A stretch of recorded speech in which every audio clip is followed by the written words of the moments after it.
indeed we sent you as a mercy to mankind.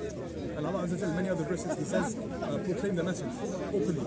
And the many hadith, the Prophet says,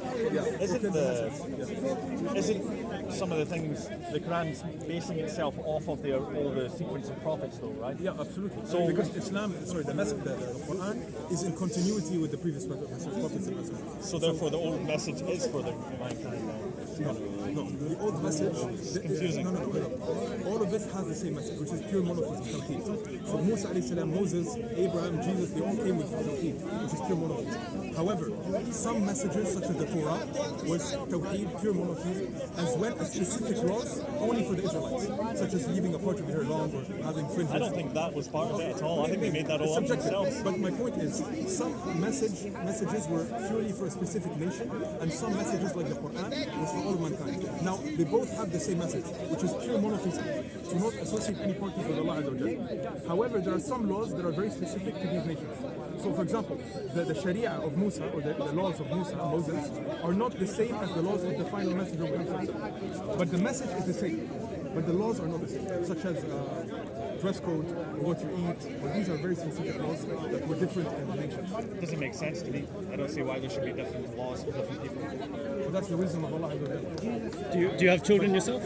Are you a married man? Do you have children, if you don't mind my asking? Yeah, I do like. Okay. Well, I'll tell you what, I have children, for instance, and the laws that I'm going to implement for my 3-year-old are not going to be the same as my 9-year-old, for obvious reasons, because the 9-year-old is more developed in terms of his brain than the 3-year-old. So likewise, people are more developed. Sorry? So the implication is that some groups of people are more developed that need a different message. No, I'm giving you an analogy that to claim that laws must be the same for all times and all locales defeats the purpose of progression. You, living in the 21st century, have to acknowledge that we are progression. Moral, ethical, progression. Does it progress? Doesn't it? Well, it doesn't need to. If people started from a good position, they would start with the message of God and they wouldn't need to change, right? Okay, so in other words, you acknowledge there are foundational knowledge. There's a foundational knowledge that doesn't change. Oh, I think so. Right. I think we have our conscience guides us in what's right and wrong, for sure. Okay, good. So we would agree with you there as Muslims, right? Do you know anything about Islam? You call it fitna. No, we don't call it fitna. Fitna means trial. Oh, maybe almost. I'm saying it wrong. You've missed out one letter. There you go. You got it right. So obviously you've read into it. Into Islam a little bit? Small amount. A small amount. Do you believe in God or do you not believe in God? 100%. Are you a Christian by any chance? I follow Jesus, yeah. And what denomination do you follow? None. None? No. So you're a free thinker? Try to be. So in terms of the Christian council, do you follow any specific council?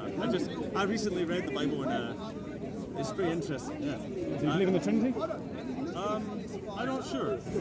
It's just interesting to read what the words of Jesus were meant to be and how it's meant to guide us in life.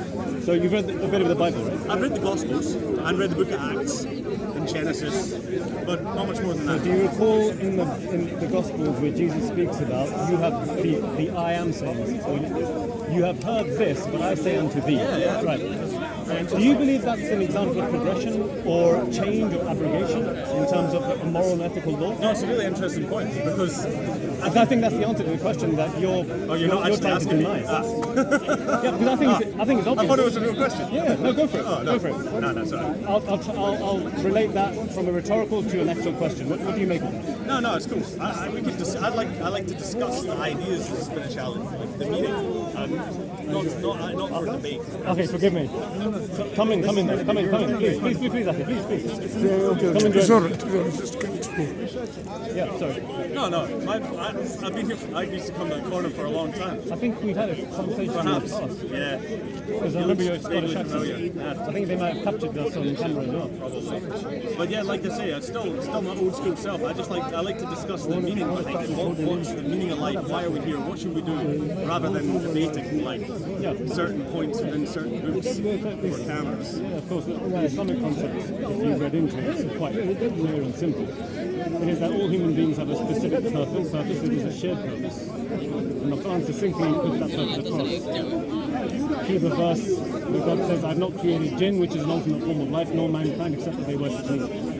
So our collective purpose is firstly to recognize there is a creator, and that is facilitated through the natural primordial state that all human beings are created upon, which is to recognize a transcendent being, a being that goes beyond the material. that is the source of all things. So the contingent having the necessary creator. So that shared purpose is something that is known as being intuitive within the person. People know this intuitively. Yeah, I it's think a so. self-evident truth. I think you have to willingly deny it. Yes. So the more my background was in biology, and I was all indoctrinated and brainwashed into evolution and everything like that. Certainly don't believe in that anymore. Amazing. And the more you look into it, recently studied human anatomy again. And if you really look into any aspect of human anatomy, you want to take the heart, for example. It's the most mind-blowingly perfect structure, like a quad-valved, double-action pump, powered by itself, perfect in its design.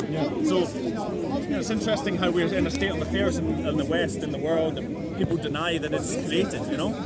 So, I mean, the Islamic tradition has always been about being encouraged by the Quran, encouraging Muslims to look at the world, contemplate over the world, and that should push you towards the inevitable conclusion that there has to be a designer and a creator and a fashioner behind it. So you have verses in the Quran where God says, we will show them our signs within the furthest horizons, meaning the universe, and also within themselves, and until it becomes clear to them that this is the truth, meaning the Quran is the truth.